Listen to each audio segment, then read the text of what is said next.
रात का घना अंधेरा था। पहाड़ों के बीच एक पुरानी हवेली थी जो सालों से सुनसान पड़ी थी। कहते हैं वहां कोई नहीं रहता, पर हर रात वहां से हंसी रोने और पियानो बजने की आवाजें आती थीं। गांव वाले उस रास्ते से भी नहीं गुजरते थे, मगर एक दिन 4 दोस्त रवि, मीना, सोहन और अर्जुन ने तय किया कि वे उस हवेली में एक रात गुजारेंगे और सच्चाई जानेंगे। जब वे हवेली के पास पहुंचे तो हवा तेज चलने लगी। पेड़ ऐसे हिलने लगे जैसे कोई धीरे से फुसफुसा रहा हो।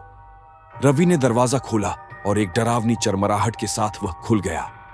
अंदर हर तरफ अंधेरा था, जाले टंगे थे और दीवारों पर पुरानी तस्वीरें टेढ़ी लटकी थीं।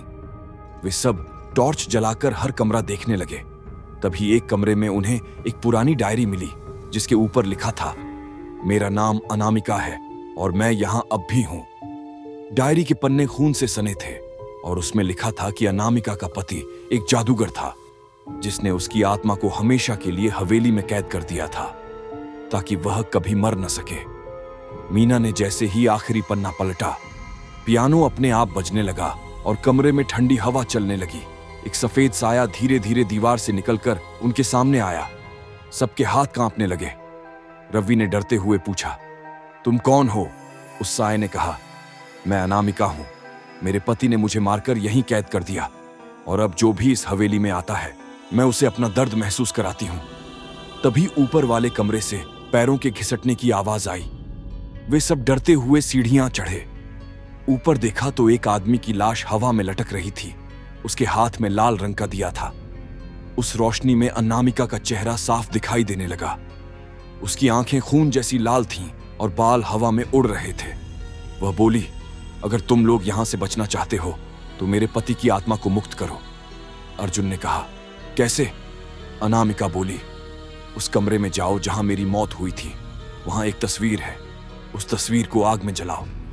सब डरते हुए उस कमरे में पहुंचे। वहां दीवार पर एक जली हुई तस्वीर मिली। जैसे ही रवि ने उसे आग में डाला, हवेली में भयंकर तूफान चलने लगा। हर कमरे से चीखें आने लगीं। दीवारों पर लिखा दिखा, तुमने गलती की है। तभी सोहन हवा में उठ गया। उसकी आंखें काली पड़ गईं और वह दीवार में समा गया। मीना और अर्जुन चिल्लाने लगे। उन्होंने भागने की कोशिश की, मगर दरवाजा खुल ही नहीं रहा था, जैसे हवेली ने उन्हें अंदर बंद कर लिया हो। अचानक एक आवाज आई, अब तुम सब मेरे साथ रहोगे। और हवेली की लाइट अपने आप जल उठी। हर शीशे में चारों दोस्तों के चेहरे दिख रहे थे, लेकिन वे मुस्कुरा नहीं रहे थे। वे सब जैसे किसी अदृश्य ताकत के वश में थे। कुछ पल बाद सब शांत हो गया। अगले दिन गांव का एक आदमी वहां से गुजरा। हवेली फिर से बंद थी, पर जब उसने एक खिड़की में झांका तो देखा अंदर 4 लोग पियानो बजाते और हंसते हुए दिख रहे थे। बिल्कुल रवि, मीना, सोहन और अर्जुन जैसे। उसने डर के मारे भाग लिया। हवेली की वही डायरी खिड़की पर खुली थी और उस पर लिखा था, अब अनामिका अकेली नहीं है।